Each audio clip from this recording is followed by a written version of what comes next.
네, 오늘도 일부 예배에 나오신 여러분들 환영합니다. 우리 좌우에 계신 분과 한번 인사하겠습니다. 잘 오셨습니다. 한번 인사 나누겠습니다.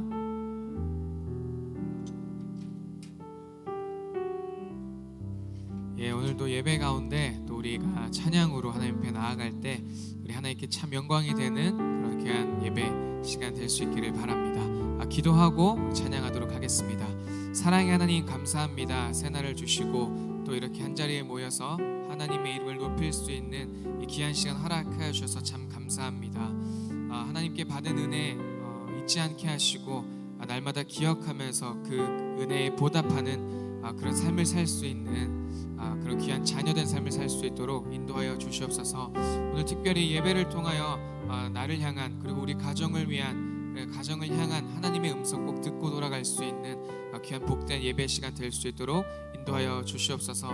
부족한 입술로 부르는 이 찬양이 하늘의 문을 여는 그런 능력의 찬양 되게 하시고 하나님께 영광이 되는 그런 귀한 찬양 될 수 있도록 인도하여 주시옵소서. 살아계신 예수님의 이름으로 기도드렸습니다. 아멘.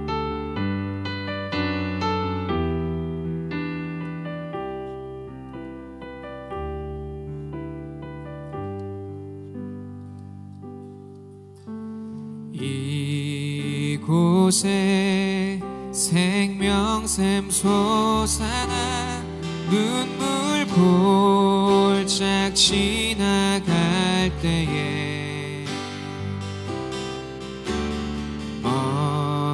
어샤나 열매 맺히고 웃음소리 넘쳐나리라. 한 번 더 이곳에 생명샘 솟아나 눈물 골짝 지나갈 때에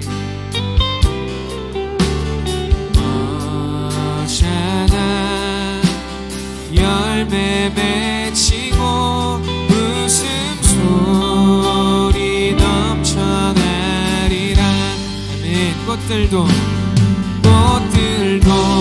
구름도 바람도 넓은 바다도 찬양하라 찬양하라 예수를. 하늘을 울리며 노래해 나의 영혼아 은혜의 주 은혜의 주 은혜의 주. 우리 시간 2절로 함께 찬양하겠습니다. 그날에 하늘이 열리고 그날에 하늘이 열리고 모든 이가 보게 되리라.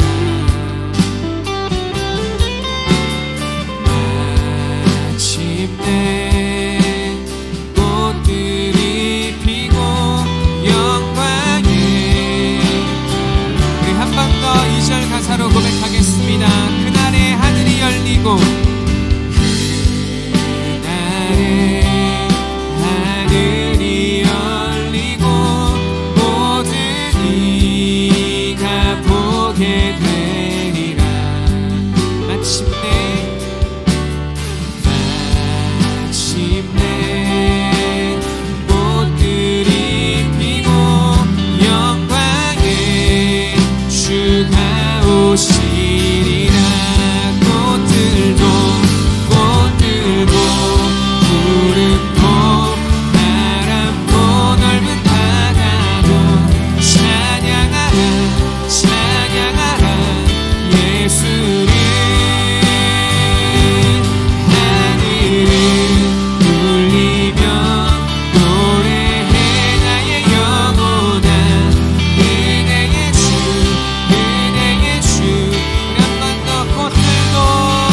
모든 축복 주신 주님 찬양하리. 어두운 날이 다가와도 난 외치리. 주의 이름을 찬양해. 주의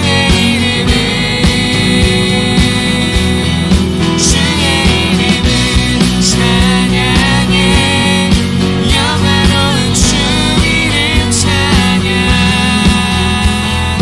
내 주 이름 찬양.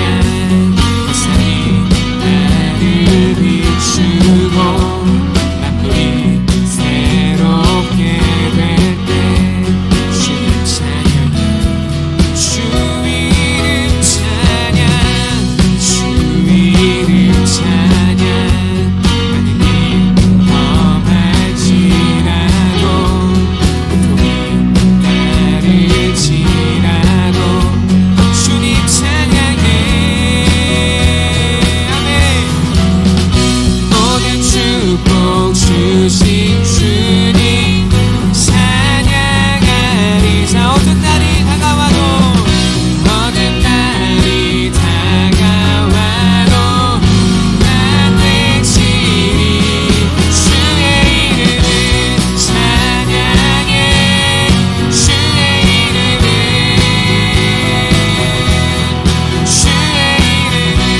찬양해.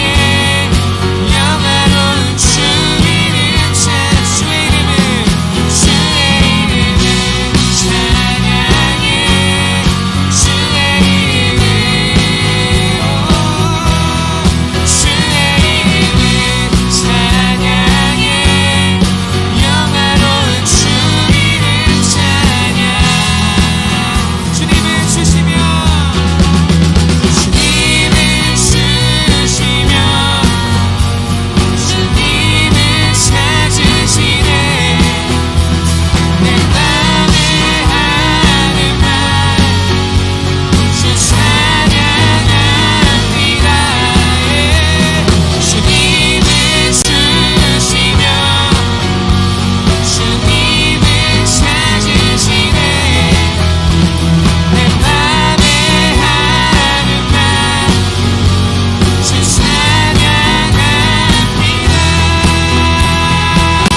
상황이 어떠하든지 모든 상황들은 주님께서 우리에게 허락하신 것이기 때문에 상황이 좋든 싫든 할렐루야로 우리 주님을 찬양해야 될 줄로 믿습니다. 아멘. 우리 좌우에 계신 분 한 번 더 바라보시면서 이렇게 축복했으면 좋겠습니다. 우리가 어떠한 상황 속에서도 우리 하나님을 찬양합시다. 인사하겠습니다.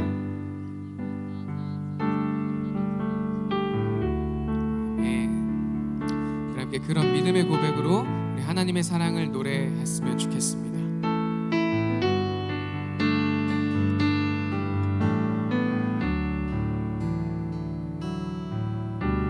주의 사랑은 주의 선하심은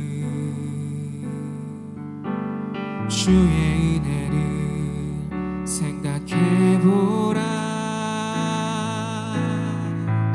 하늘보다 더 높으신 아버지의 사랑 크고 놀랍네. 아버지 사랑 크고 놀랍네. 한 번 더 주의 사랑은 주의 선하심은 주의 은혜를 생각해보라. 하늘보다 더 높으신 아버지의 사랑 크고 놀랍네. 아버지 사랑 크고 놀랍네. 우리 한 번 더 고백하겠습니다. 주의 사랑을 주의 선하심을 주의 은혜를 생각해보라. 하늘보다 더 높으신 아버지의 사랑 크고 놀랍네. 아버지 사랑 크고 놀랍네. 내 어찌 그 사랑 잊으리. 내 어찌 주의 등을 잊으리. 내 영혼의 모든 소원 만족시킨 하나님. 주의 사랑은 주의 선하심은 주의 은혜를 생각해보라. 하늘보다 더 높으신 아버지의 사랑 크고 놀랍네. 아버지 사랑 크고 놀랍네. 아멘. 내 어찌 그 사랑 잊으리. 내 어찌 그 사랑 잊으리. 내 어찌 주의 등을 잊으리. 내 영혼의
사랑은 주의 선하심은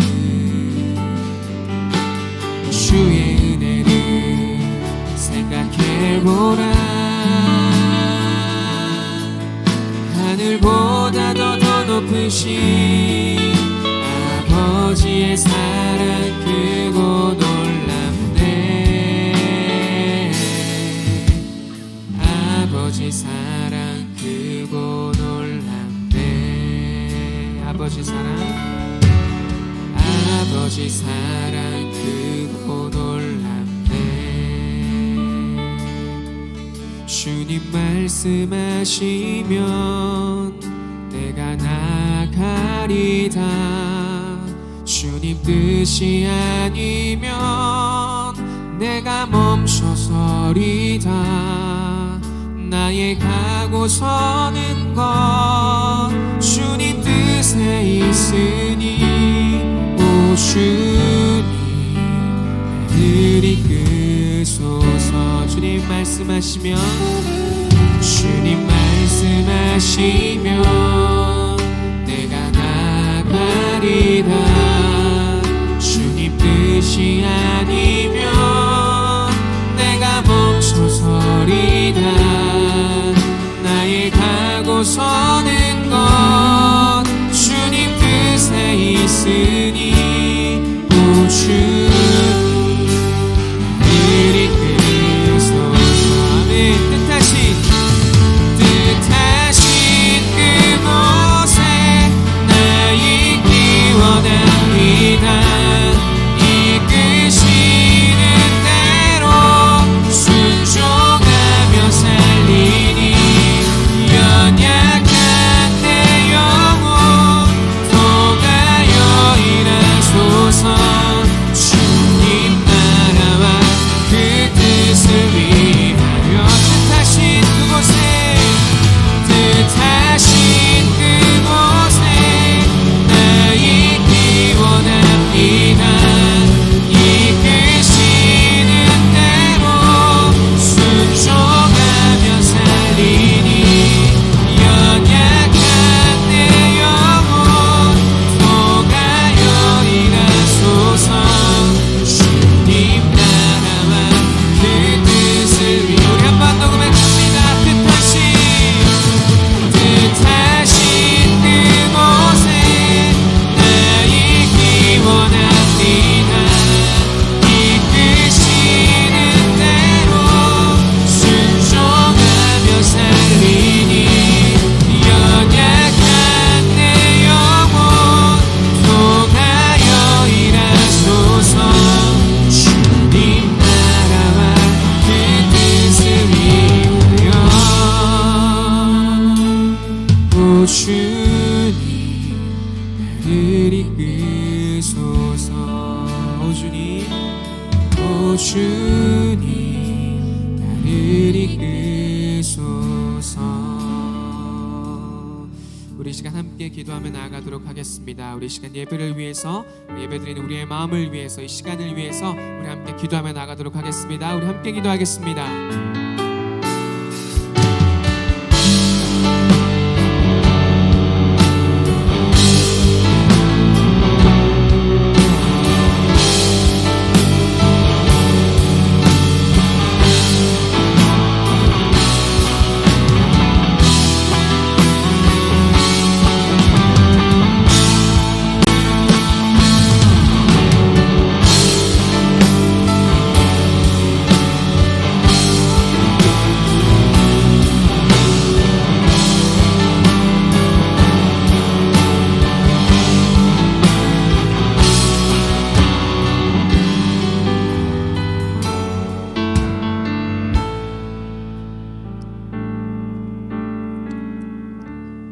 상한 갈 때도 꺾지 아니하시고 꺼져가는 심지도 끄지 아니하시는 하나님, 우리는 늘 우리들의 소욕을 쫓아 살아가지만 주님은 한결같은 사랑과 은혜로 채워주시니 감사드립니다. 오늘은 특별히 어버이 주일과 우리 교회 설립 119주년 기념 감사 예배를 올려오니 영광 받아 주옵소서. 지금 여기 모인 우리 모두의 권속들이 내 부모를 공경하라는 주님의 말씀에 따라 부모를 더욱 공경하며 우리들의 자녀를 더욱 사랑할 수 있도록 도와 주옵소서. 특별히 119년 동안 숱한 어려움과 난강과 환난 속에서도 그때마다 긍휼과 은혜로 채우사 이렇게 아름다운 교회로 부흥 성장케 하신 하나님 참으로 감사합니다. 앞으로도 우리들이 더욱더 말씀을 붙들고 겸손한 마음으로 하나님의 사랑을 펼쳐가는 귀한 교회가 되게 도와주옵소서. 코로나 사태로 인하여 많은 어려움이 있었지만 하나님의 섭리와 사랑을 더욱 깨닫게 하시니 감사드립니다. 이러한 때를 통하여 우리들의 모습을 다시 한번 되돌아보며 하나님의 충성스러운 종으로 거듭날 수 있도록 크신 은혜를 베풀어 주옵소서. 주님, 아직도 우리의 어린 자녀들을 위한 주일학교를 열지 못하는 안타까운 현실입니다. 하나님, 긍휼을 베풀어 주옵소서. 이 시간 단위에 서신 목사님에게 함께하사 선포되는 말씀마다 나의 허물을 깨닫게 하시며 새로운 다짐을 간직하게 하옵소서. 예배 시간 내내 우리들의 마음이 하나님을 더욱 사모하며 더욱 감격하는 귀한 예배가 되게 도와주옵소서. 이 모든 말씀 거룩하신 예수 그리스도의 이름으로 기도하옵나이다. 아멘.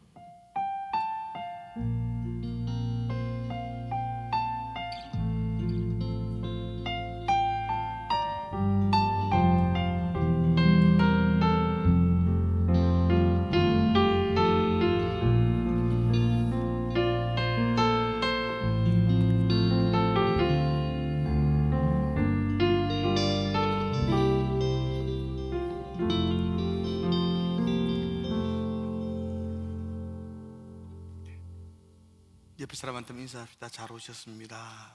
아이고 반갑습니다.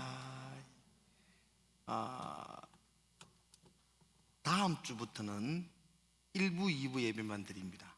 구역별로 드리지 아니하고 자유롭게 10시, 12시 예배를 드리니까요. 다음 주부터는 여러분들이 10시, 12시에 구역 상관없이 여러분들이 원하시는 시간에 예배를 올 수 있으면 좋겠습니다. 10시, 12시에 그렇게 예배를 드린다는 거 기억하시고 차량 운행도 1부, 2부만 하게 되고 식당은 아직도 당분간 우리 식사는 하지 않기로 하고 그러면서 오후 예배도 당분간은 가정에서 예배를 드리도록 그렇게 하겠습니다. 수요일 예배는 20일 주일부터 다음 주가 지난 20일 주일부터 수요일 예배가 정상적으로 하게 될 것이고요. 주일학교 예배가 지금 가장 걱정이고 그래서 오늘 교육위원회가 다시 모여서 기도하고 상의를 하겠지만 아마도 주일학교는 저희들이 잠정적으로는 6월달 첫 주부터는 주일학교 예배도 정상으로 하게 될 거다 그렇게 생각합니다. 부장들하고 상의해서 여러분 다음 주에 광고를 드리겠습니다. 여러분들이 기억해 주시고 함께 해주시기를 부탁을 드립니다. 오늘은 저희 교회가 어버이 주일로도 지키지만 사실은 119주년이 되는 우리 생일입니다. 오늘이 5월 10일이 119번째 생일을 맞이합니다. 여러분들이 축하를 해주시기를 부탁을 드리고요. 그래서 교회에서 감사하는 마음으로 조그마한 떡을 만들었습니다. 포장은 엉성하지만 안에 내용과 맛은 최고로 준비했습니다. 그러니까 여러분들이 꼭 우리가 뭐 포장 먹습니까? 떡 묵지. 그래서 엉성한 포장 가지고 속상하지 마시고 안에 그래도 이래 정성을 다하여 우리 권사님들이 준비했습니다. 여러분 감사함으로 한 개씩 이래 여기가 4층이거든요. 3층 내려가시면 한 개씩. 내가 뭐 떡 같은 거 받아가나 그러지 마시고 하나씩 받아가시는 게 그게 감사한 일이거든요. 그래서 하나씩 꼭 받아가 주시기를 부탁을 드립니다. 5월 달에는 오후 예배를 계속 우리가 오후 예배를 못 드릴 것 같으니까 찬송가 경연대회도 아마도 6월로 이렇게 미루어지게 됩니다. 신청은 오늘부터 하겠습니다. 오늘부터 여러분들이 가족 찬송가 경연대회 신청을 받습니다. 여러분들이 꼭 여러분들 각자 가정에서 가족이, 그러니까 여러분들 우리 가족만도 괜찮지만 뭐 형제 가족들도 같이 뭉쳐서 같이 하는 것도 괜찮고, 멀리 있는 이웃들 친척들도 가족들이 모여서 와서 하도 됩니다. 단 우리가 요즘 너무 CCM만 위주로 하다 보니까 찬송가 경연대회니까 찬송가만 준비했으면 좋겠습니다. 작년과 동일하게 우리 1등인 가족에게는 우리 제주도 왕복 항공권, 또 호텔, 그리고 렌터카까지 4인을 기준으로 그렇게 제공을 합니다. 우리 이미양 집사님께서 그렇게 제공을 하기로 그렇게 하셨고요. 2등에도 상당상 우리 제주도 가는 항공권 우리 드리기로 하고 상당한 선물들을 준비했습니다. 여러분들이 같이 함께 하셔서 집에 있는 동안에 아이들과 함께 싸우지 마시고 찬송가 연습하시면 참 좋겠다, 그래 생각되어집니다. 지역사랑 착한 소비 캠페인 발대식을 우리가 경산시장 앞에서 이번 주 목요일 2시에 우리 국회의원과 경산시장 모시고 언론에서 우리 발대식을 합니다. 6개 교회가 1억 2천만 원 그렇게 상품권을 구입하게 되었어요. 최종적으로 1억 2천만 원 구입해서 우리 발대식을 하게 됩니다. 우리 이번 주 목요일 2시에 경산시장에 있습니다. 장로님들하고 관심 있는 분들 함께 참여해 주시고요. 저희 교회에서는 오늘 상품권을 여러분들에게 이렇게 50%로 DC에서 판매를 하도록 하겠습니다. 나누어주면 너무 다 가져가려고 그러고 그러면 힘드니까, 그리고 1인당 2만 원만 살 수 있도록, 그러니까 여러분들이 오늘 딴 거 없고 만 원짜리 한 장 가져가셔서 주면은 2만 원어치 상품권을 줄 겁니다. 그렇게 받아오시면 됩니다. 한 사람이 한 분만 하게 될 거예요. 그리고 일부 예배 때에는 죄송하지만 우리가 200명에 한해서만 판매를 합니다. 2부도 오는데 우리 다 1부 다 가져가 보면 2부 못 가져가잖아요. 그래서 1부는 200명, 2부도 200명, 3부는 100명, 이렇게 해서 500분에게만 판매할 수 있습니다. 500분이 만 원을 내면 2만 원 상품을 가져가시니까 합니다.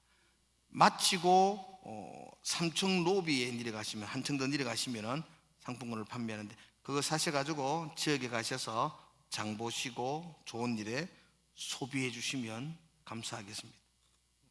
괜히 그 돈 만 원 때문에 막 머리 터지고 그러지 마시고 질서정연하게 구입해서 가져가시는 게, 또 아이고 나는 안 할란다 그러고 뭐 그러지 마시고 가져가시는 게, 만 원 주고 2만 원 가져가시는 게 교회의 지역 상품도 돕고, 또 우리는 그 돈 500만 원을 가지고는 지역에 있는 또 우리 교회인 가운데에 이번 코로나로 인해서 어렵고 힘든 분들에게 우리가 나누어 주려고 합니다. 그래서 그런 일에도 여러분이 동참하게 되니까 함께 참여해 주시기를 부탁을 드립니다.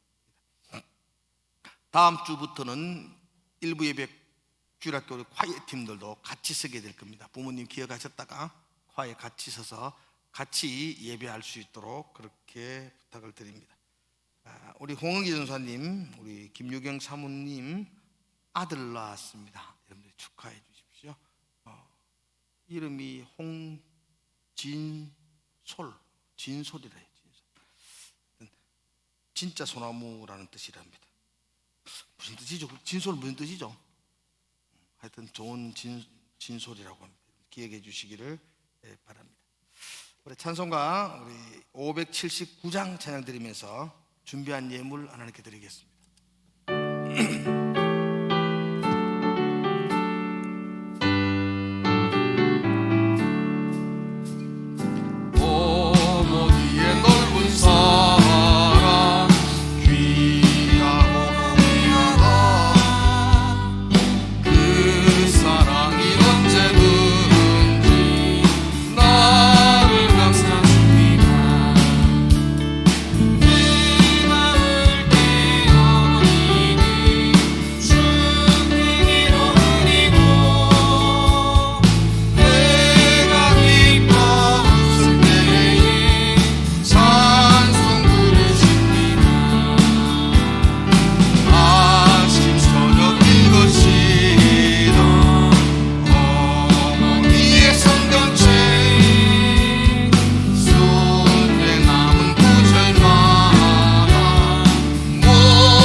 지역 상품권은 우리 주일학교 자녀들은 판매하지 않습니다. 죄송합니다. 우리 청년부부터 우리 중고등부 아이들까지도 판매하지 않으니까 그렇게 하시고, 우리 중고등부부터 청년부부터 그렇게 판매하니까 그렇게 만 원씩 드리고 구입해 주시면 고맙습니다. 그 상품권은 진량 지역도 되지만 대구 시지 뭐 전 지역에 다 이렇게 할 수 있는 겁니다. 그렇게 상품권은 아무 전 지역에 다 쓸 수 있는 거니까 그렇게 알고 구입해 주시기를 바랍니다. 오늘 세가족 등록하신 분이 있습니다. 우리 백판도 선생님, 또 우리 방옥화 선생님, 우리 최수정 권사님이 우리 전도회인데요. 우리 방옥화 선생님하고 부부시네요. 우리 진량읍사무소 부분 빌라에 살고 계십니다. 감사드립니다. 우리 박수하겠습니다. 잘하셨습니다. 기도하겠습니다. 하나님이 손잡아 주셔서 우리 백생님과 우리 방옥가 선생님을 이 교회로 인도해 주신 줄로 믿습니다. 붙들어 주셔서 하나님 깨닫게 하시고 하나님 배워가게 하시고 하나님으로 인하여 누리는 기쁨과 구원의 감격을 날마다 발견하는 귀한 가정으로 인도하여 주시옵소서. 악한 영들이 틈타지 못하도록 성령께서 붙들어 주시고 주장하여 주시옵소서. 귀한 예물을 준비하여 드렸습니다. 넉넉지 않지만 하나님의 은혜에 감사하여 하나님의 것을 구별하여 주님 앞에 귀한 것 드려 싸우며 하나님이여 드린 손길들에게 주의 성령의 기름 부어주시고 또한 가정과 자녀들에게 하늘의 은혜를 부어주시고 이 예물이 주의 나라와 복음을 위해서 아름답고 값지게 사용되게 하여 주시옵소서. 예수님 이름으로 기도드리옵나이다. 아멘. 사도행전 20장의 말씀을 보겠습니다. 사도행전 20장 22절에서 24절까지 말씀입니다.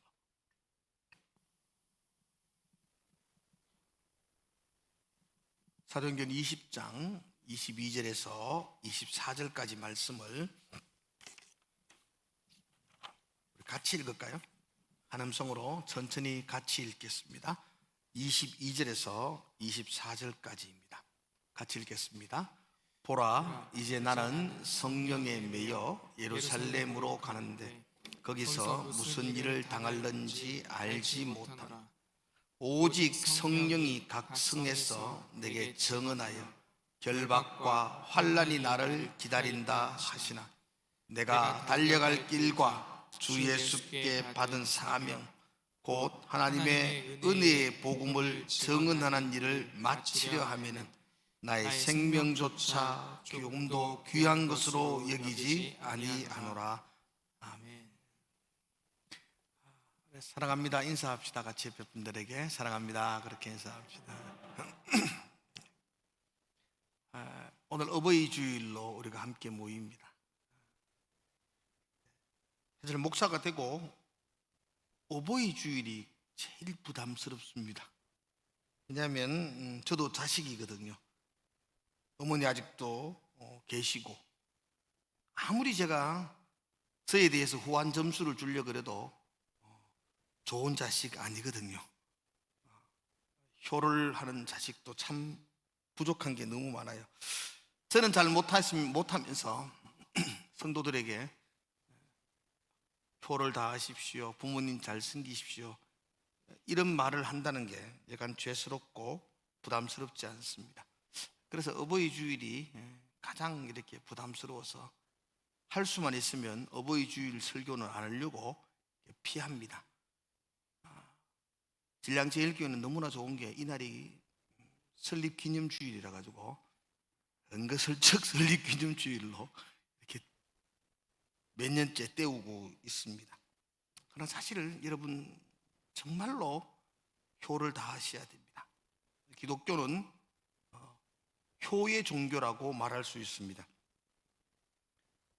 사람들은 기독교가 제사를 드리지 않는다는 것 때문에 불효하는 종교라고 말하지만 사실은 성경에서 효를 강조하는 것은 다른 어떤 책에서 따라잡을 수가 없을 정도로 굉장히 많이 강조하고 있습니다. 그리고 우리 기독교에서 말하는 효의 근본은 살아 계실 때에 잘하자는 겁니다. 살아 계실 때. 타종교에서는 돌아가시고 난 다음에 정말 잘하는 것 같아요. 살아서는 입지도 못할 그 고급스러운 옷을 돌아가시면 입혀드리고, 돌아가시면 얼마나 좋은 관도 짜고 요짜리 구안이라고 얼마나 산천초목을 다 헤매고 하는데, 그건 효가 아니라고 우리는 이야기합니다. 사실 효는 살아 계실 때 하는 것이고, 돌아가실 때 하는 것은 다 자기 얼굴 나타내려고 하는 것 아닙니까? 자기 체면, 그죠? 자기 체면 때문에 하는 거지, 그건 진정한 부모에 대한 효가 아니라고 합니다. 그래서 우리 기독교는 살아 계실 때에 부모님을 한 번 더 찾아뵙고, 한 번 더 전화하고, 한 번 더 함께하고, 그런 효를 강조하는 게 기독교라고 생각합니다. 가까이 계신 부모님에게 효를 하지 않으면서 하나님에게 효를 한다는 것은 그건 거짓말입니다. 그건 신앙이라고 말할 수 없습니다. 그래서 우리 기독교의 신앙의 첫 단추는 부모님에게 효를 다하는 겁니다. 그게 살아계신 하나님을 잘 섬기는 신앙과도 같은 것입니다. 어버이 주일을 맞이해서 여러분들이 부모님에게 한 번 더 찾아뵙고, 한 번 더 인사하고, 한 번 더 전화하고, 이렇게 효를 다하는 그런 그리스도인이 되시기를 주님의 이름으로 축복을 드립니다. 우리 교회는 내년이 120주년이 됩니다. 그래서 아주 내년에는 많은 준비를 하고 특별히 행사를 가지려고 합니다. 참 119년 동안 하나님께서 이 교회를 붙드시고 지켜주셨다는 것이 얼마나 감사한지 모릅니다. 특별히 우리 교회는 선교사님에 의해서 세워진 교회이기에 눈물로 기도하며 온 헌신을 다했던 그 선교사님들의 열정을 우리는 잊을 수가 없습니다. 이렇게 교회가 그냥 저절로 생겨난 것 아니고요, 우리가 신앙의 자유를 얻은 것이 그냥 얻어진 게 아니고, 이렇게 예배하고 신앙의 자유를 얻기까지 수많은 성도들이, 또 수많은 선교사님들이 순교와 눈물을 뿌렸기 때문에 여기 교회가 세워진 것입니다. 우리나라는 반만 역사 동안 하나님을 모르는 민족이었습니다. 고려시대에는 불교가 온 나라를, 그 백성들의 문화와 생각을 지배했었습니다. 숭불사상이 우리나라를 가득 채우고 있었었고, 그리고 조선 왕조 500년 동안에는 유교가 우리의 모든 삶을 지배했더랬습니다. 그 외에도 우리는 샤머니즘, 토속신앙, 그리고 무속신앙 이르기까지 지난 반만 년 동안 우리는 하나님에 대해서 들어보지도 못했고 하나님에 대해서 알지도 못했던 흑암에 사는 민족이었습니다. 성경은 우리에게 약속합니다. 누구든지 주의 이름을 부르는 자는 구원을 얻을 것이다. 이건 진리입니다. 누구라도 주의 이름을 부르고 의지하면 구원을 얻는다는 약속을 성경은 우리에게 분명히 해주었습니다. 그러나 전해주는 사람이 없는데 어떻게 들을 수 있겠습니까? 주의 이름을 듣지도 못하는데 어떻게 믿을 수가 있고 부를 수가 있겠어요? 믿을 수 없는데 어떻게 구원에 이를 수가 있겠습니까? 그 누구도 이 땅에 주의 이름을 전하며 부르게 한 사람들이 없었습니다. 근데 1800년도 마지막 국물이 지나가면서 흑암의 땅 이 조선에게 복음을 전하겠다는 마음으로 이 땅을 찾아왔던 선교사님들이 계셨습니다. 우리는 선교사님들의 이야기를 자주 들으셔야 됩니다.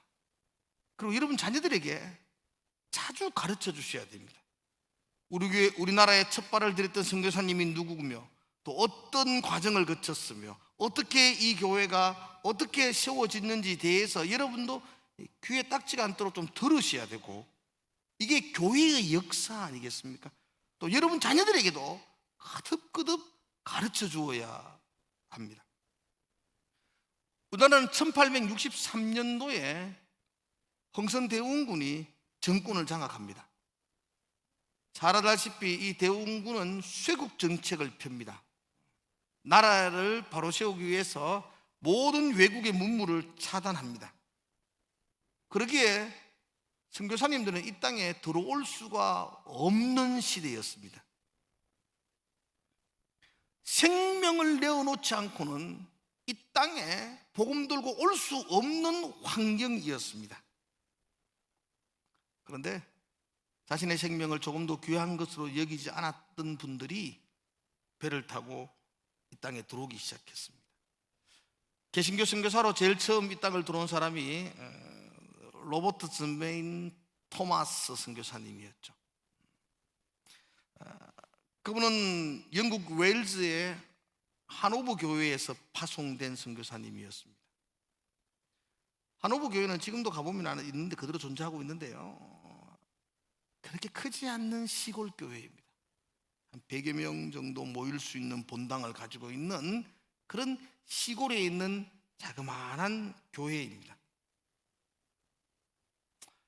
이 토마스 선교사님의 아버지가 그 교회 담임 목사님이셨습니다. 아버지가 아들을 선교사로 파송하게 된 것입니다. 쇄국 정책이 극에 달하고 있을 때에 이 토마스 선교사님은 중국 선교를 위해서 중국으로 들어오게 됩니다. 그때 나이가 24살이었다고 합니다.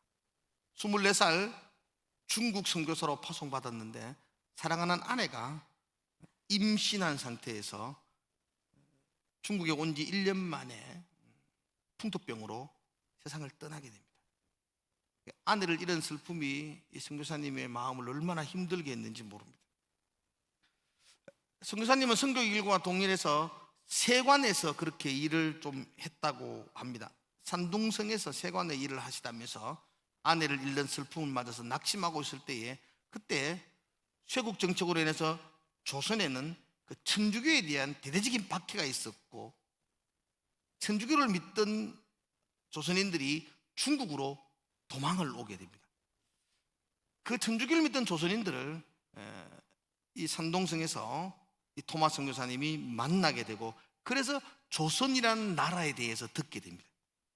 그리고 그들에게 조선에 대한 걸 이야기 듣고 조선 말을 배우기 시작합니다.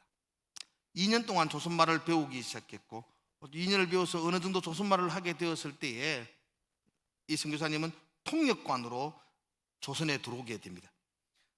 1865년도에 처음으로 조선에 들어와서 오래 머물지 못합니다. 한 2개월 반 동안 조선에 머물게 되는데요, 서울로 올라가다가 배가 풍랑에 만나서 억지로 겨우겨우 목숨을 구해서 다시 북경으로 돌아갑니다. 2개월 반 동안 있으면서 그는 모리슨 성경 주석을, 성경 한문 성경책을 번역한 걸 가지고 와서 조선 사람들에게 많이 나누어 주었다고 합니다. 북경에 도착했지만 이 토마스 선교사님 마음속에 늘 조선이 있었고, 그래서 그 다음에 1866년도에 우리가 잘 알고 있는 두 번째로 미국 상선인 제너럴 서머노를 타고 대동강으로 조선에 들어오게 되고, 근데 더 많이 들어오지 못하고 대동강변에서 평양 강군들에게 의해서, 평양 군사들에게 의해서 제재를 당하고, 그리고 배가 불태워지죠. 배에 있던 선원들이 밖으로 나와서 그 대동강변에서 한 사람 한 사람 죽음을 당합니다. 토마스 선교사님도 그때의 군사들의 칼에 의해서 목숨을 잃게 되고, 그때 목숨을 잃을 때 토마스 선교사님의 나이가 27이었다고 합니다. 최초의 선교사님은 그냥 대동강변에서 제대로 복음도 전하지 못하고 그렇게 순교당하며 복음의 씨앗이 끝이 나는 것처럼 보였습니다. 그런데 토마스 선교사님이 죽기 직전까지 배에서 내려올 때까지 성경책을 가지고 와가지고 그걸 옆에 사람들에게 계속 자기를 죽이는 군사들에게 이렇게 나누어 주고 죽음을 당했다고 합니다. 평양 시내에서 그게 얼마나 큰 사건이겠습니까? 서양배가 들어와 있고 평양 광군들이 맞서 있고 싸움이 붙고 죽임을 당하고 그 장면을 그 주변 사람들이 보고 있는데 그 중에 13살 된 소녀 최치랑이라는 소년이 그 광경을 보고 있었대요. 그리고 토마스 선교사님이 죽고 그분이 이렇게 주변에 나누어 주었던 성경책을 보고 3권을 가지고 집에 가지고 왔대요. 최치랑이라는 13살 된 소녀가 13살 된 소녀가 서양 책을 가지고 오니까 그게 자기에게는 너무너무 두려운 일이라서 자기가 어떻게 하지를 못하고 이웃에 알고 있는 영주 부사로 있던 그 박영식이라는 사람에게, 그래도 뭐 관문을 지키고 있는 군인이어서 군졸이었으니까 박영식에게 이 성경을 이렇게 아저씨니까 주었대요. 그래서 박영식이 그 성경을 가지고 원래는 불태워야 되는데 그 성경을 보니까 옛날이나 지금이나 이 성경의 이 종이가 굉장히 좋습니다. 이게 좋잖아요. 얼마나 좋아요. 그래서 이 좋은 종이 불태우기 아깝다 싶어서 이 박영식이라는 사람이 그 성경 3권을 가져와 가지고 자기 집에 도배지로 사용했대요. 여러분 그 어른들은 다 기억하죠. 옛날에 우리 집 방에 도배지 다 신문지로 발랐잖아요. 그죠? 뭐 인테리어 이런 거 없습니다. 그냥 있는 종이 아무거나 발라놓으면 그게 도배지고 각양각색인데 이 성경을 3권을 자기 방에 도배지로 이렇게 발라드렸어요. 그리고 발라놓으니까 앉아나 서나 성경 보게 되죠. 누워도 천장에 성경, 앉아도 성경. 그러다가 이 사람이 예수를 믿었다고요. 와, 참 놀라운 일이죠. 성경을 그렇게 보기만 봤던데요. 그렇게 예수를 믿고 혼자 복음을 가지고 그렇게 지내왔더라고요. 훗날에 이야기할 때는. 근데 이 최치랑이라는 13살 소년이 그 다음 10년 후 좀 장성해져 가지고 그가 어른이 되어서 그가 집을 구입할 때 이 박영식 아저씨의 집을 돈 주고 삽니다. 그러니까 그 집을 자기가 옆집이었으니까 그 집을 돈을 주고 자기가 장성해서 박영식 씨의 집을 매입을 하고 그 집을 요즘 말하면 호텔로 꾸밉니다.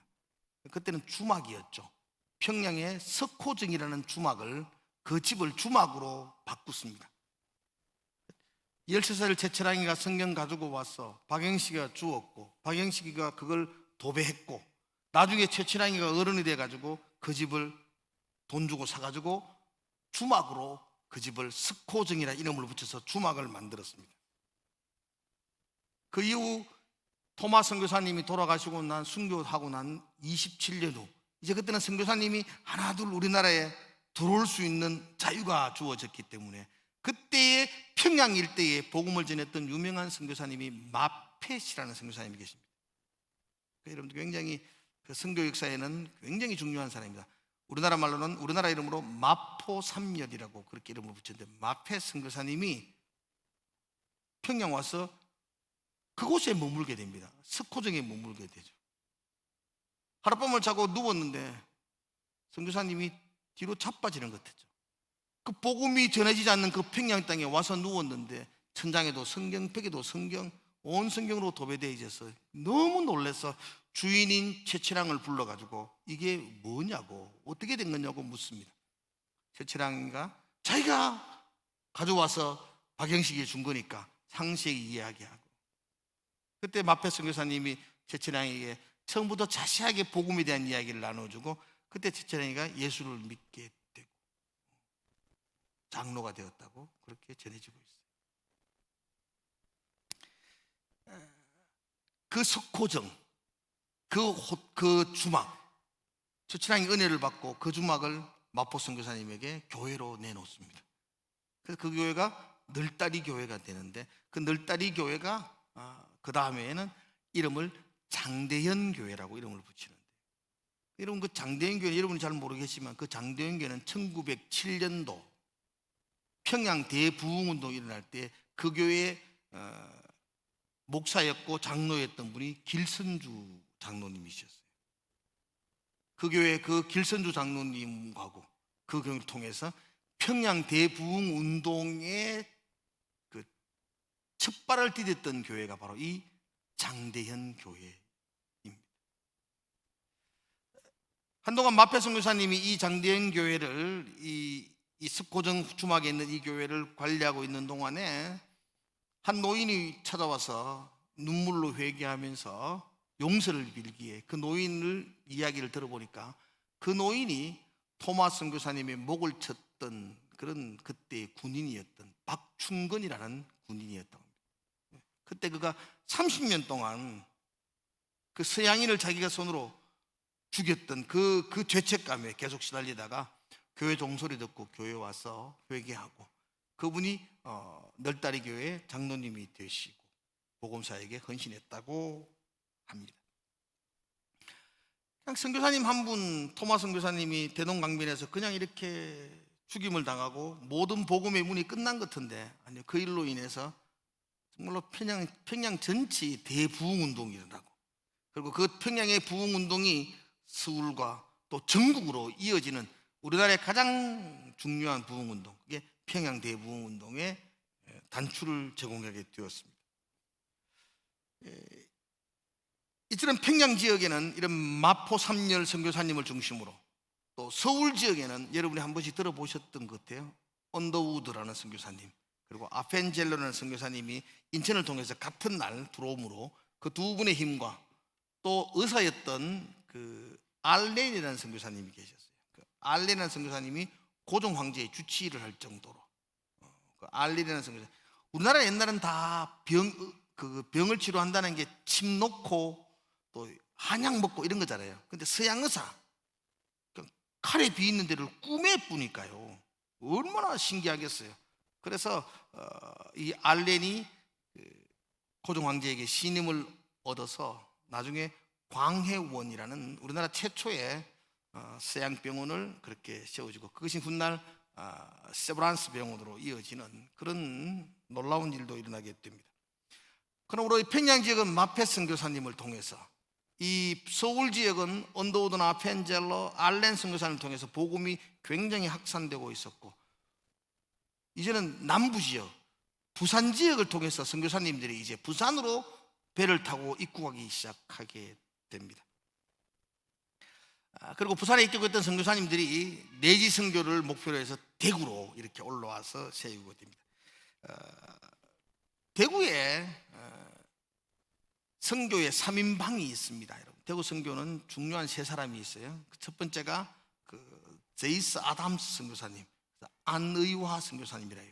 우리 교회를 세웠던 분 안의화 선교사님, 대구 선교사의 핵심이었고 중심이 되었고, 그리고 그분을 중심으로 해서 존슨이라는 의사 선교사님, 의사고 한국에 와서 목사가 되었죠.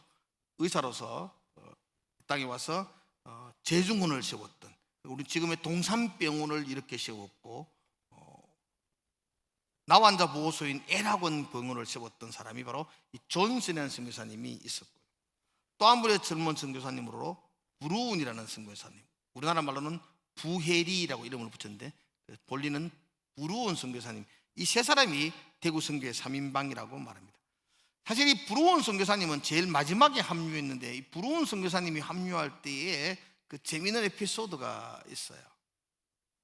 원래는 이 안희화 선교사님과 존슨 선교사님 두 분이 이렇게 대구에서 복음을 사역을 하고 있었는데, 당시는 세 가정이 되어야만이 선교부에 허락이 납니다. 그러니까 이제 서울에도 선교부, 평양에도 선교부, 부산에도 선교부가 있는데 대구는 선교사의 가정이 세 가정이 되어야 되는데 안희화 선교사님과 존슨 두 가정밖에 없었어요. 그래서 늘 두 분이 기도하면서 한 분의 선교사님이 더 합류되어서 대구 선교부가 설립되어지기를 간절히 소망했었어요. 근데 누가 뭐 그렇게 이 조선 땅, 아무도 모르는 땅에 오려고 하는 사람도 없었어요.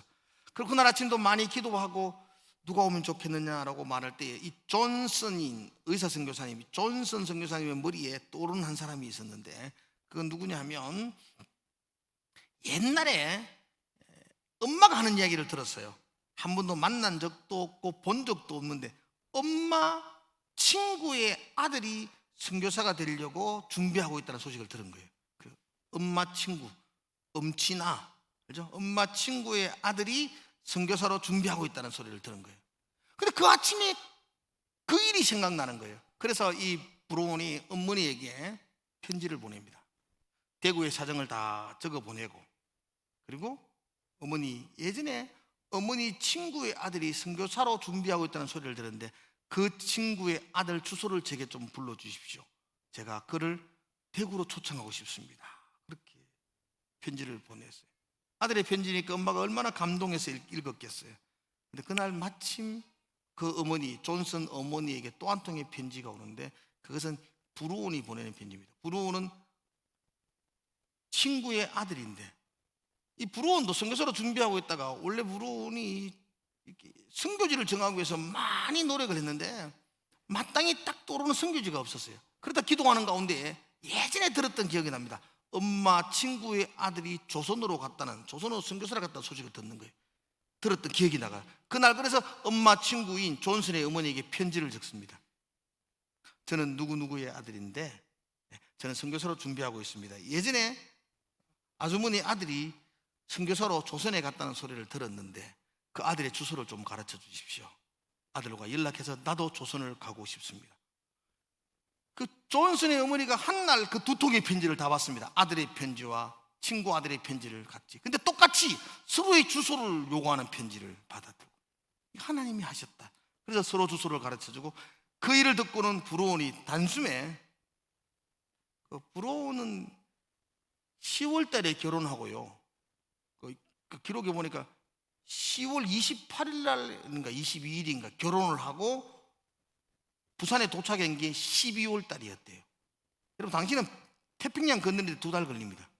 아마도 결혼하고 신혼여행도 안 가고 바로 아내와 함께 바로 조선을 땅을 향하여 부산에 도착했고, 부산에 도착하자마자 얼마 후에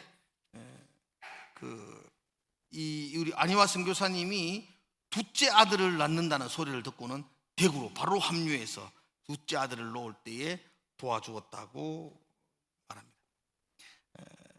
42년 동안 이 브로운 선교사님이 한국 땅에 있으면서 56개의 교회를 개척했다. 그러니까 우리 이제 이쪽 지역, 이쪽 경산, 영천, 청송, 영덕 이쪽 지역은 안희화 선교사님이 쭉 개척하셨고요.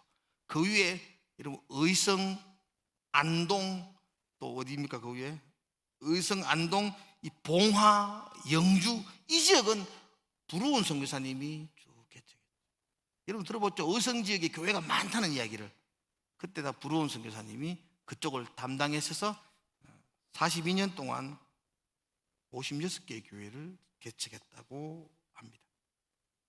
그래서 이 안희화 선교사님과 이 의사인 존슨 선교사님 그리고 브로운 선교사님이 대구 선교의 지부를 만드는 3인방이 되어서 선교의 기초를 놓고 교회를 세워 나가기 시작했습니다. 근데 사실은 이 세 분보다 먼저 이 조선 땅에 들어온 선교사님이 계세요. 그 선교 역사에는 굉장히 유명한 분입니다. 한국 이름으로 배위량이라는 선교사님인데 윌리엄 베어드 선교사님이라고요. 그래서 공부를 좀 하시는 분들은 이 이름은 꼭 기억합니다. 윌리엄 베어드 선교사님. 윌리엄 베어드 선교사님은 이분들보다 먼저 대구를 선교하기 위해서 대구에 들어옵니다. 그런데 파송한 선교부에서 혼자 대구 지역은 너무 힘이 벅차니까 윌리엄 베어드 선교사님이 대구에 와서 지금 제1교회 근처에 있는 그 땅을 매입해서 안희화 선교사님 와서 정착할 수 있는 기반을 다 마련해요.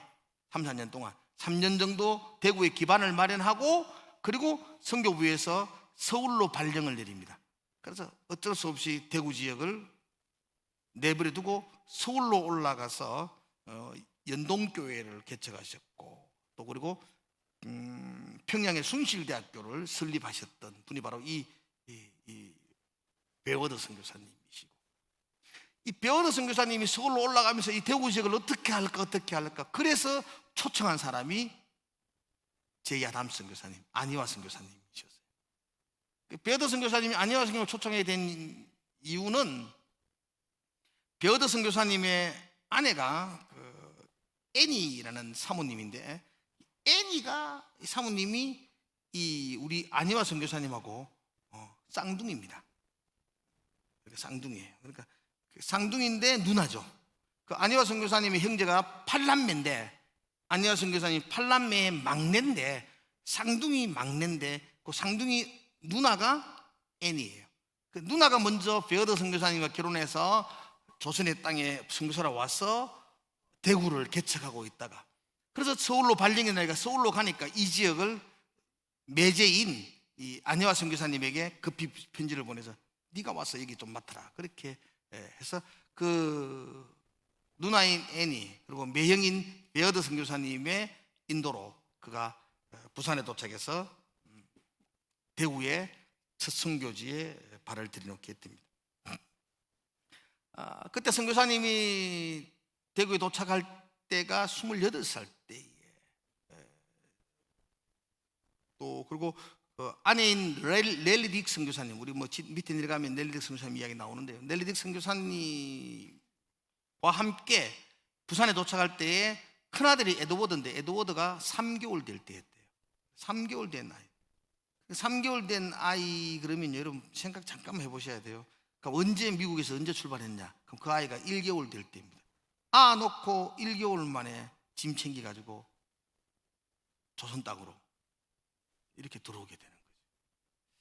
그분은 그냥 뭐 지금 상상도 못하잖아요, 여러분들.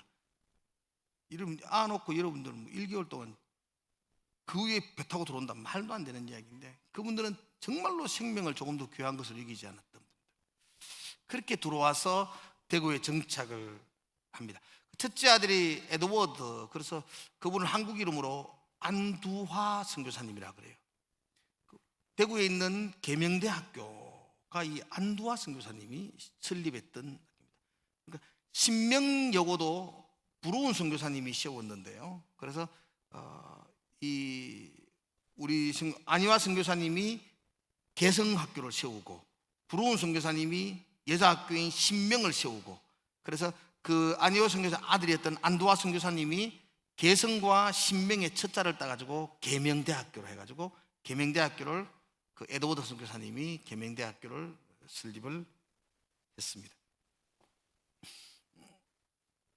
그리고 이 안혜화 선교사님 대구에 도착해서 그 양령시장을 중심으로 양령시장이 선교를 하기 굉장히 좋았다고 합니다. 왜냐하면 각처에 있는 장사꾼들이 오니까 거기에 방을 하나 얻어놓고 그 점포를 하나 얻어놓고 거기에서 선교 활동을 계속 해 나가고 시간만 나면은 이쪽 경산, 진량, 영천, 청송 지역으로 전도 여행을 넬리 딕 선교사님과 함께 계속 다니면서 교회를 세웠어요. 그때 세웠던 교회가 바로 우리 진량제일교회. 진량제일교회는 1901년도에 안희화 선교사님에 의해서 복음을 받아들였던 분들이 여기서 기도처소와 교회를 세우시고 1904년도에 안희화 선교사님을 초청해서 여기서 예배를 드림으로 정식으로 교회가 출범하게 됩니다. 그리고 안희화 선교사님과 선교사님들이 대구에서 가장 많이 중점적으로 했던 사역이 학교를 세우는 것이었습니다. 당시는 서당밖에 없었는데 그래서 초등학교라는 이름을 가진 소학교 그래서 1900년도에 대남소학교를 제일 먼저 세우고 그 대남소학교가 지금은 대구의 종로초등학교가 되었다 그래요. 그리고 중동학교로는 개성학교를 세우고 이 선교사님의 영향을 받아서 당시 1900년도 중순 2, 3년 정도 이럴 때에 경북 지역에 교회가 세운 초등학교가 49개였다고요. 그러니까 교회가 세운 초등학교가 49개 그곳에서 433명의 학생들이 공부를 하게 돼요. 그 당시 우리 진량제일교회도 그 당시 이제 교회를 시작하는 교회 아닙니까? 진량제일 교회를 처음 시작하면서 저희 교회가 했던 것 중에 하나도 도명학교라는 소학교를 세워가지고 그 학교를 통하여서 아이들에게 학문과 복음을 전해주는 일을 시작했고 진량초등학교가 개교되길 때까지 그 도명소학교가 계속해서 이 지역의 최초의 학교로 이 지역에서 복음을 전하는 역할들을 감당했다고 합니다.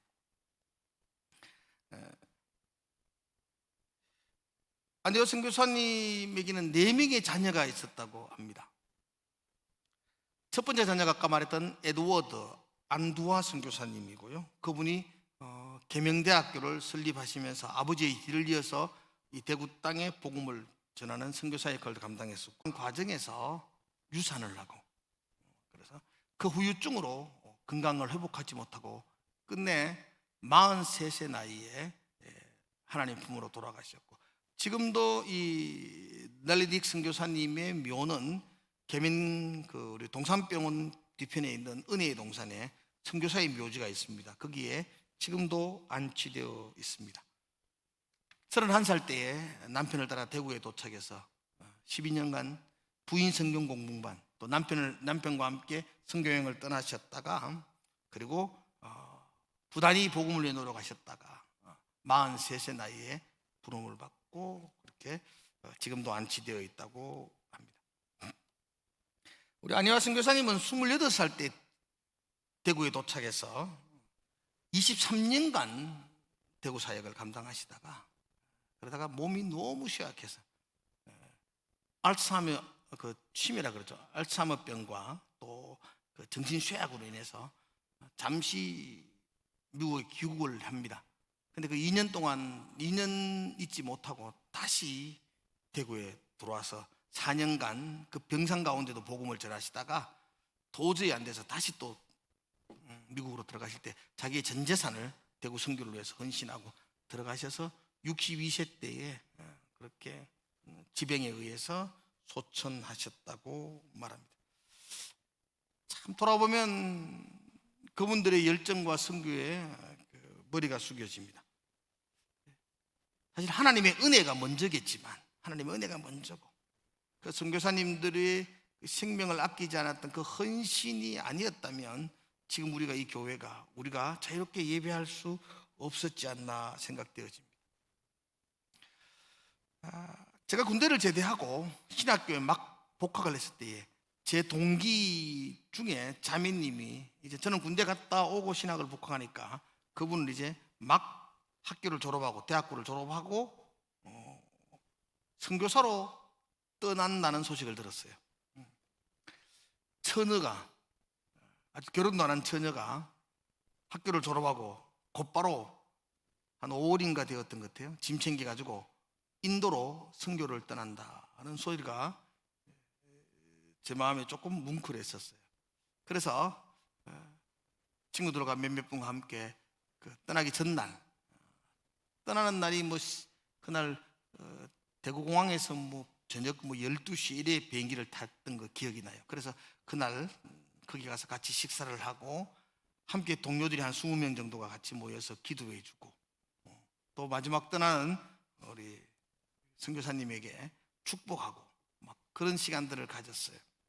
그러던 가운데 친구 선교사님이 떠나는 선교사님에서 덕담을 해주는데 암송하며 읽어준 성경 구절이 오늘 본문이에요. 제가 지금도 그 친구 전사님이 이 구절을 이렇게 눈을 감고 암송하는 것이 눈에 선해요. 그리고 그 이후로 제가 제일 좋아하는 성경 구절이 되었어요.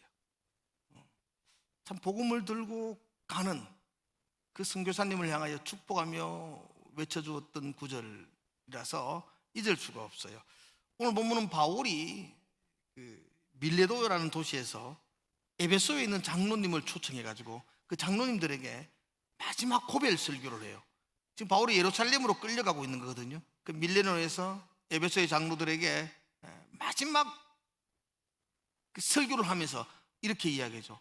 보라, 이제 나는 성령에 매여 예루살렘으로 가는데, 잡혀가는 것이 아니고 성령께서 인도해서 예루살렘으로 가는데 거기서 무슨 일을 당할는지 알 수가 없다고, 알지 못한다. 근데 이야기하죠. 주변 사람들이 다 이야기합니다. 오직 성령이 각성해서 내게 정언하여 결박과 환난이 나를 기다린다.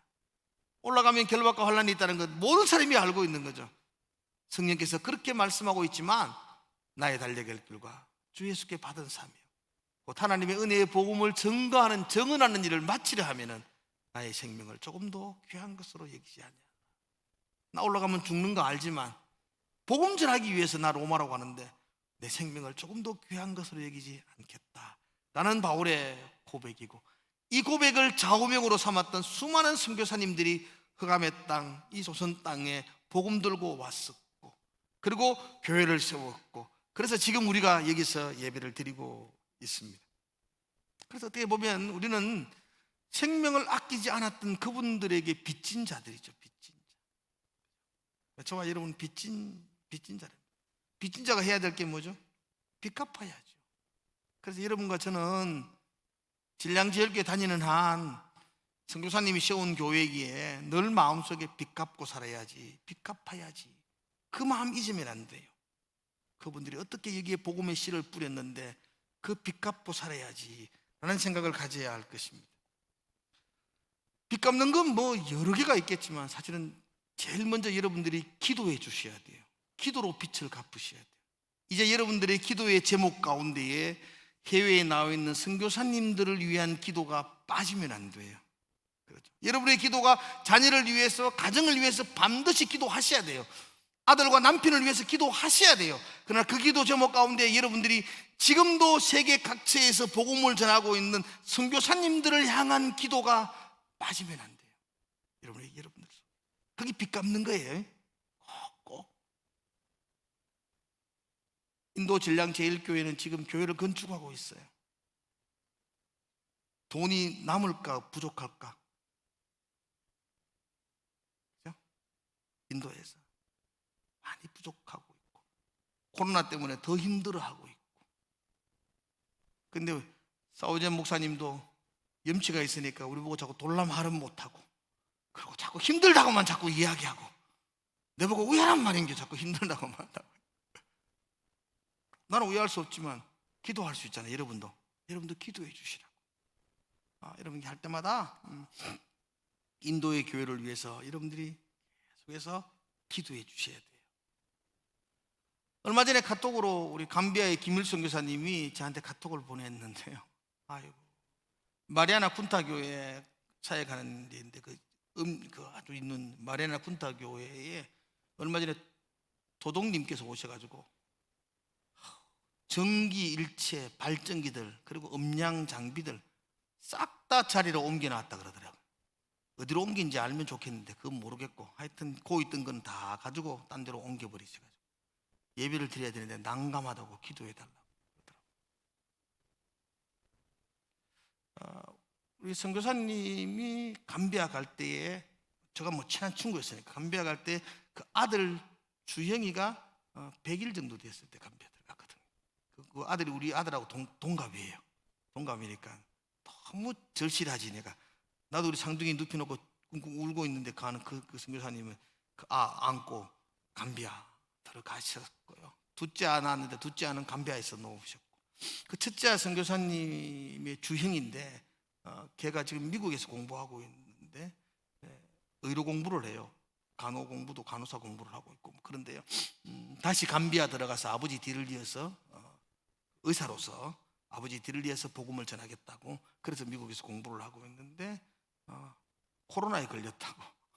그래서 그 환자들 간호하다가 코로나에 감염되어서 얼마 전에 몸에 증상이 있습니다. 그래서 격리됩니다. 기도 좀 해주십시오. 이런데 미국 우리하고 전혀 다른 것 같아. 나는 미국이 너무 답답한 것 같아. 몸이 아파서 격리했는데 이틀 후에 몸이 좀 나았습니다. 아주 확정은 안 됐지만 나가서 일합니다. 그래도 또 나갔다 일하는데 이틀 후에 일하고 나갔는데 그 다음 날 통보가 왔는데 코로나 확정됐다 그러면서 다시 또 들어갔다고. 그렇게 코로나 확정돼. 젊으니까 뭐 걱정은 안 합니다. 젊으니까 잘 이길 거라고 믿으니까. 그래도 여러분들이, 제가 들었으니까 제가 전해주니까 여러분들이 기도해 주십시오. 그래서 인도를 위해서 기도해 주시고, 또 인도에 계신 김정곤 선교사님은 인도로 지금 들어가지도 못한대요. 코로나 때문에 들어가지도 못하고 지금 대구에 계셔서 그쪽 사역에 너무 걱정이 된다는 연락도 받았습니다. 이 코로나 때문에 있는 선교사님들을 위해서 여러분이 기도해 주시고, 그분들이 경제적으로 어렵지 않도록, 나는 믿어 여러분들이 기도하면 하나님께서 그들을 채워주실 줄로 믿습니다. 우리가 빚 갚는 게 뭐예요? 우리가 빚 갚는 게 기도로 빚을 갚았으면 좋겠습니다. 또 여유가 정말 되시면 생일인데, 우리 119년 생일이니까 케이크 한 개 샀다고 생각하시고 케이크 값이라도 성교부로 현금하시면, 그죠? 케이크 값 한 개 산다 생각하고 성교부로 주시면 성교부가 힘들고 어려운 그 선교지에 또 좀 더 이럴 때는 특별하게, 우리나라도 우리한테 특별 재정 보조하는 것처럼 이때는 좀 특별하게 선교사님들에게 우리가 좀 더 특별 재정을 좀 보조를 좀 하면은 그분들에게 정말 힘이 되지 않을까. 현금 이야기는 말 못합니다. 여러분도 힘드니까. 힘드신 분들은 하지 마시고 여유가 되시면 케이크 값 하나라도 케이크 샀다 생각하고 그렇게 현금하시면 그 돈 가지고 힘들어하고 있는 선교사님들에게 또 도움을 줄 수 있다면 그것도 좀 빚 갚는데 참 값진이지 알겠나 생각되어집니다.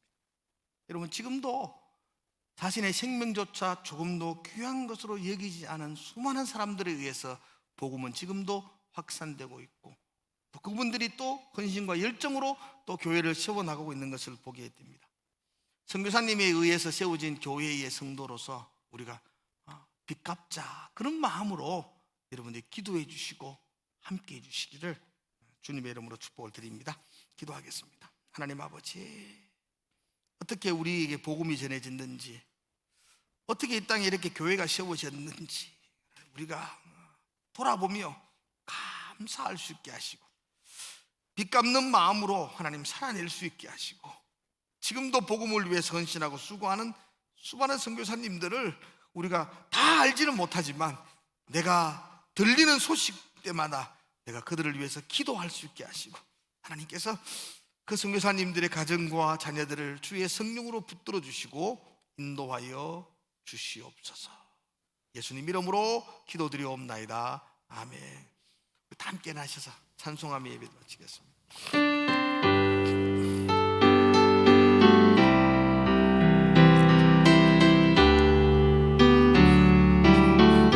내가 주를 위하여, 내가 주를 위하여, 주의 영광 위하여, 주의 영광 위하여,